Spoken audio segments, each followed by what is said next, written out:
사람들이 죽어 있던 자리였습니다. 근데 왜 공간? 왜 공간이 있는 거예요? 없어진 거예요? 과연 무슨 일이 벌어진 것일까요? 발굴팀이 빈 공간에 석고를 이렇게 부어봤어요. 그 다음에 이제 굳은 다음에 그 주변에 그 화산재 흙들을 이렇게 긁어내니까 폼페이 사람들의 형상이 고스란히 드러나게 된 거죠. 그 사람의 시체라고 해야 되나? 시체가 있던 털이라 그럴까요? 그럼 저희가 보는 그 사람의 형상들이 다 저렇게 부어서 만든 거예요? 그렇습니다. 당시 화산 분화 때 18시간에서 20시간 동안 화산재가 멈추지 않고 분출이 됐고 화산재의 온도는 약 300도씨 정도에 달했습니다.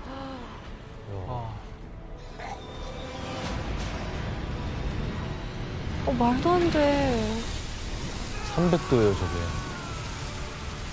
높은 온도의 뜨거운 화산재가 죽은 이들의 피부를 완전히 덮었고 그 화산재 내부의 시체는 높은 열로 증발해 버리기 때문에 그 사이에 공간이 생긴 거죠.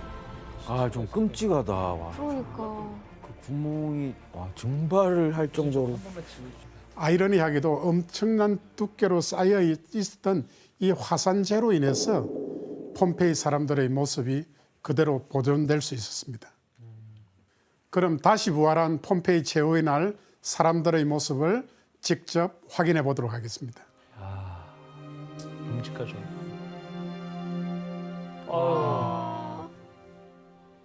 베수비우산의 분화로 손 써볼 새도 없이 고통 속에 죽어간 폼페이 사람들의 모습입니다. 얼마나 놀랐을까. 어머. 와, 진짜 너무 끔찍하다. 어린아이도 이 재앙을 피할 수 없었습니다. 애기도 당연히 있었죠. 무섭다. 생각하기도 싫네. 너무 끔찍한데. 저거는 그냥 뭐. 제가 예전에 사실 폼페이에 대해서 좀 관심 있어가지고 찾아본 적이 있었거든요. 근데 그때 사람들도 그렇지만 동물들이 고통석에서 이제 죽어간 모습이 너무 안쓰러운 거예요. 뭐 예를 들어서 몸부림치다가 그대로 굳어버린 개부터 그리고 말 그리고 돼지까지. 그래서 폼페이 최후의 날 동물들의 그런 안타까운 모습도 발견됐죠. 이렇게 폼페이의 처참한 모습들을 통한 화산 분화가 한 도시의 문명을 순식간에 멸망시킬 수 있게 하는 강력한 힘을 가졌다는 사실을 확인할 수 있죠. 그렇다면 이러한 엄청난 파괴력을 가진 화산 분화는 대체 어떻게 왜 일어나는 것일까요? 지도를 보면서 한번 확인해 보겠습니다. 우리가 살고 있는 지각은 서서히 움직이는 10개 정도의 조각으로 되어 있는데 이것을 이제 우리가 판 또는 암석권, 아주 딱딱한 암석으로 되어 있다 이렇게 이야기를 합니다. 그런데 이 경계에서 지진이 자주 발생합니다. 그렇죠. 왜냐하면 두 판이 만나는 부분에서는 판의 상호작용에 의해서 지진도 발생하지만은 화산 활동이 일어나기 때문입니다. 지진 제일 무서워. 그럼 판과 판이 충돌하면서 어떤 일이 벌어지는지 영상으로 확인해 보도록 하겠습니다. 지구과학 시간에 배웠던 것 같아. 맞아요. 더 이렇게 나뉘어져가지고. 해양판과 대륙판이 만났을 때 상대적으로 밀도가 높은 해양판이 대륙판 아래로 이렇게 깔리면서 이렇게 내려가게 됩니다.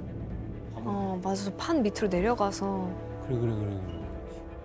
그래서 대략 100km 이상 내려가면은 그 상부에 있는 땅이 녹게 되는데 녹은 것을 우리가 마그마라고 합니다. 이런 땅속 깊은 곳에서 만들어진 마그마가 압력에 의해서 지면을 뚫고 분출하게 되면은 그게 화산 분화가 됩니다. 저래서 화산이 터지는 건가? 판끼리 이렇게 막 이렇게 밀리면서 뭔가 되는 거네요. 네.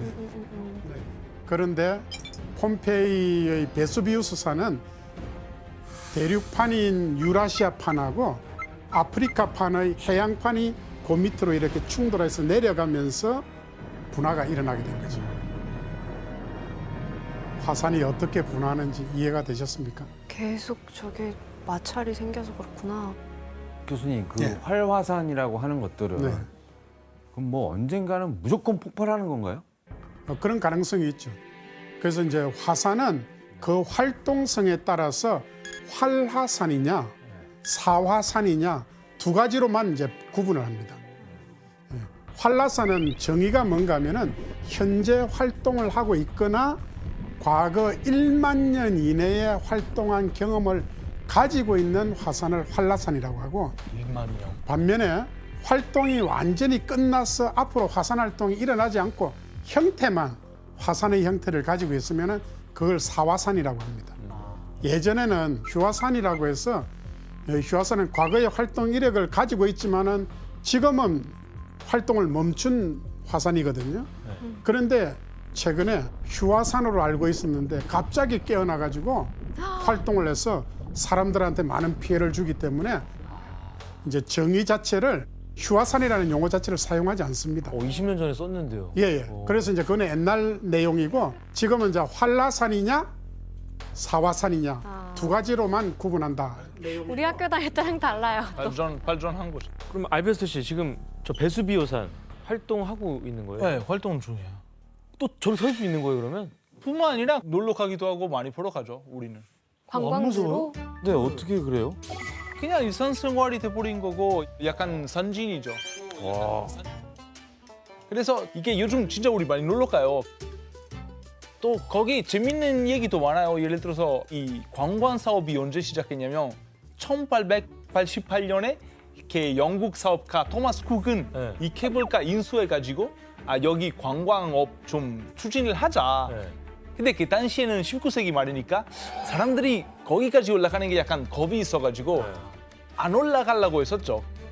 근데 노래 한 곡 덕분에 상황이 바뀌었어요. 노래 한 곡 때문에요? 네, 아마 한국 사람들도 알고 있는 노래인데 이거요.